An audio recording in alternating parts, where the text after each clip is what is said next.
बनाते हैं health drink. 1 गिलास दूध, 1 चम्मच सूट, 4 काली मिर्च पिसी हुई है, पिसी हुई हो तो बेहतर है, 1 टेबल स्पून घी को अच्छे से बॉईल कर लेंगे। बादाम डालकर उन्हें अच्छे से रोस्ट कर लेंगे।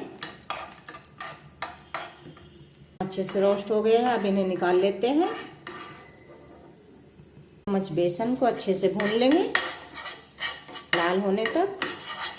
बेसन अच्छे से भुन गया है, अब इसमें दूध ऐड कर देंगे, इसे मिक्स कर लेंगे, इसमें ट्रांसफ़र कर लेंगे। बादाम को अच्छे से कूट लेंगे, बारीक स्मूथ सा पेस्ट बना लेना है। में ऐड कर देंगे। हमारा हेल्थ ड्रिंक बनकर तैयार। बच्चों को या बुजुर्ग को, जिसको भी घर में खांसी जुकाम हो, उसको पिलाइए, एकदम खांसी गायब हो जाएगी।